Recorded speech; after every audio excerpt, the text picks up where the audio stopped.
क्या आपको पता है कि मेंटली स्ट्रॉन्ग होना किसे कहते हैं? 1914 में थॉमस अल्वा एडिसन की फैक्ट्री जलकर बर्बाद हो गई। आग इतनी बुरी थी कि सब कुछ जल गया।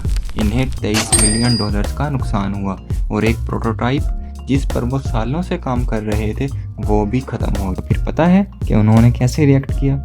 उन्होंने कहा, thank God all my mistakes were burned up, now I can take a fresh start. This is called mental toughness. ये होता है मेंटली स्ट्रॉन्ग होना।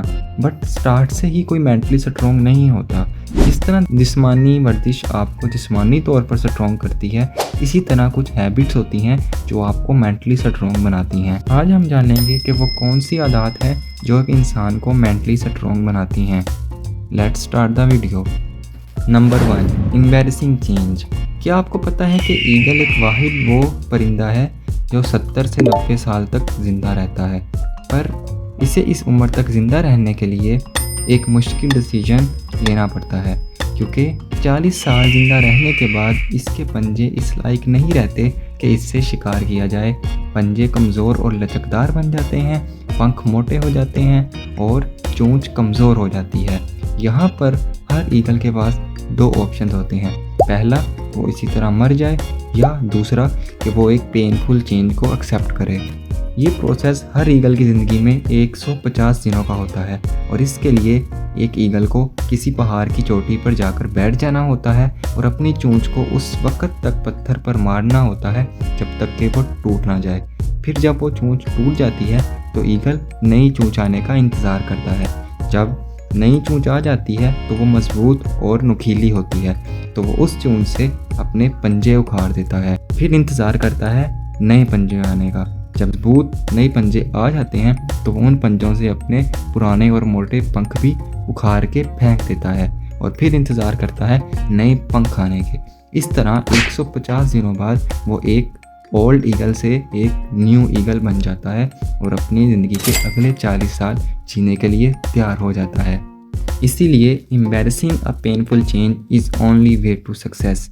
इसी तरह हर मेंटली स्ट्रॉन्ग इंसान भी एक मुश्किल चेंज को एक्सेप्ट करता है। नंबर 2 पे आता है इस्टेब्लिशिंग बाउंड्रीज।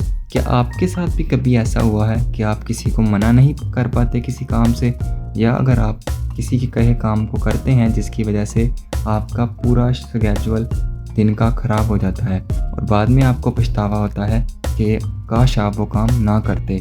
लेकिन एक मेंटली स्ट्रॉन्ग इंसान के साथ ऐसा नहीं होता। उसे अपनी बाउंड्रीज यानी लाइन ऑफ कंट्रोल का पता होता है। उसे पता होता है कि उसे किस तरह से किसी को हाँ या ना कहना है, तो अपने अंदर किसी को इनकार करने की ताकत पैदा करें। Number 3, power of sacrifice. Sacrifice builds up strength, strength builds up power and power builds up purpose. तो इसलिए किसी भी पर्पस को हासिल करने के लिए सबसे पहला स्टेप सैक्रिफाइस होता है। एक मेंटली स्ट्रॉन्ग इंसान हर वक्त सैक्रिफाइस करने को तैयार होता है। नंबर 4 पे आता है एम्बैरेसिंग फेलियर्स। अगर आपको लगता है कि एलन मस्क हर प्लान को सक्सेस ही जहन में रखकर बनाता है तो आप गलत हो। एक इंटरव्यू में उन्होंने कहा, I want to be able to make sure that we have enough capital to survive 3 consecutive failures। इसका मतलब ये है कि एक मेंटली स्ट्रॉन्ग इंसान अपने आप को सक्सेस के लिए प्रिपेयर नहीं करता, बल्कि वो अपने आप को अपने ही फेलियर्स हैंडल करने के लिए प्रिपेयर करता है और अपने ही फेलियर्स से सीखता है। नंबर 5 पे आ जाता है सेल्फ लव।